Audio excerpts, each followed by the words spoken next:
मान लेते हैं तुम्हारे पास ए और बी नेचुरल नंबर्स हैं, ठीक है। और मैं ऐसा मान लेता हूँ कि ए मान लेते हैं बी से बड़ा है और मुझे इस इक्वेशन को सॉल्व करना है, एक्स प्लस ए बराबर बी। तो ये जैसा कि तुम देख सकते हो ये तो सॉल्व होने से रहा, ठीक है, क्योंकि x अगर b माइनस ए अगर तुम करोगे तो वो नेचुरल नंबर तो नहीं आएगा, है ना, क्योंकि b minus A is not a natural number given that a is greater than b। समझ है, this is unsolvable, this is unsolvable, है ना, इन n ऐसा लिख देता हूँ। जो x का मेरा आंसर आएगा, जो x की जो मेरी वैल्यू आएगी वो नेचुरल नंबर तो ना होगी, है ना, इसीलिए मैं बोल रहा हूँ अनसॉल्वेबल है, as x does not belong to natural number, ठीक है। अच्छा, तो अगर इस तरह की इक्वेशन को मुझे सॉल्व करना है तो जो नेचुरल नंबर्स का जो मेरा सेट है उसको मैंने एक्सटेंड किया, एक्सटेंड करा के अब इंटीजर्स का सेट बनाया। तो अब मैं इस तरह की चीज़ को सॉल्व कर सकता हूँ, x प्लस ए बराबर बी लिखूँगा और x बराबर आ जाएगा मेरे पास b माइनस ए, ठीक। तो अब ये सॉल्वेबल है, this is solvable in I set of integers, ठीक है ना, जहाँ a और b वही अगेन तुम्हारा नेचुरल नंबर है, a is greater than b। अच्छा,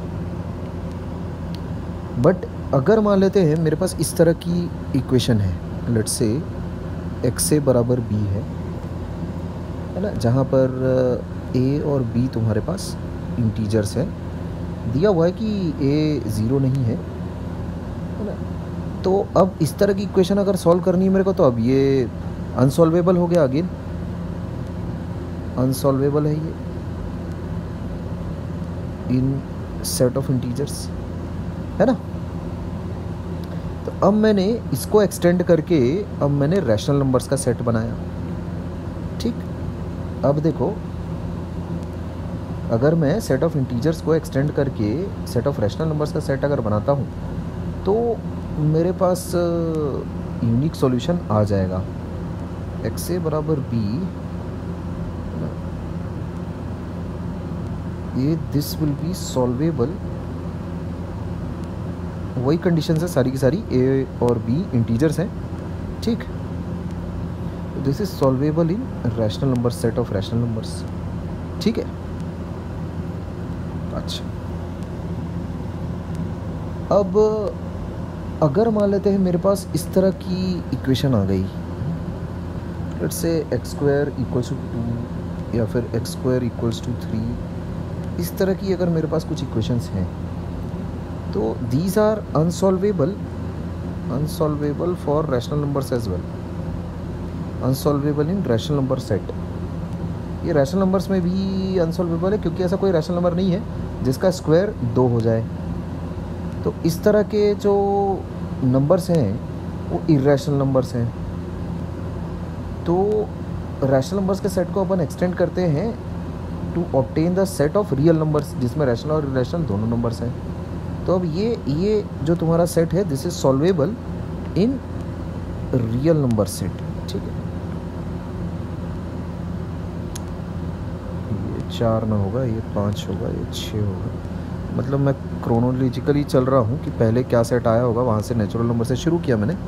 ये तो बहुत ही बचकानी बातें हैं, मतलब ये तो क्लास 9th के स्तर पर अभी मैं बातचीत कर रहा हूँ फिलहाल, कोई ऐसा हाइपरट्यूज बातचीत तो अभी तक की ही नहीं मैंने। तो ये this type of equations are solvable, है ना, ये सॉल्वेबल है आपके पास in set of real numbers, set of real numbers contains both the rational and irrational numbers. तो यहाँ तक के तो क्लास 10th के सिलेबस में तुम ऑलरेडी ये चीज़ें कर चुके हो।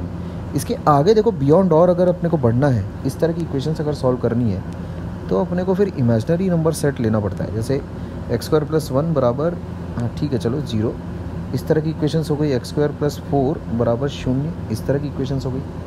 तो they are not solvable in set of real numbers.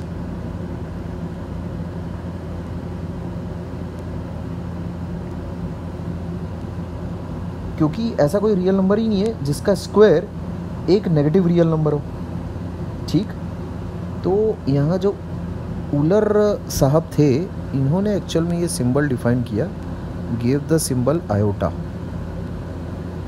He was the one who gave the symbol iota, और उन्होंने आई स्क्वायर को एक्चुअल में डिफाइन किया -1, ठीक है। तो इस तरह की चीज़ को उन्होंने किस तरह से सॉल्व किया, एक्स स्क्वायर उन्होंने लिखा 1 को एक्स स्क्वायर प्लस 1 बराबर 0 जैसे लिखा है, तो सॉल्यूशन उन्होंने कैसे दिया, x square plus i square equals to 0, उन्होंने ये बोला, सॉरी माइनस आई स्क्वायर, ऐसा तो ये फैक्टराइज हो जाएगा, है ना। और बड़ी आसानी से तुम इसके रूट्स बता सकते हो, भाई आई और माइनस आई है, ठीक। तो this is solvable in imaginary, this is solvable if imaginary numbers are defined, ये मैं बोलना चाह रहा हूँ, ठीक। तो this is solvable in complex number system.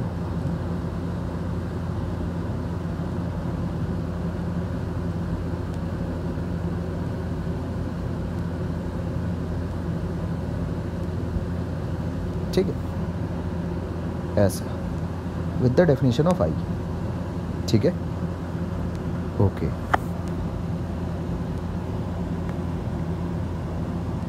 तो इसको एक्चुअल में इमेजिनरी नंबर कहा उन्होंने, आई को एक्चुअल में उलर ने इमेजिनरी नंबर कहा।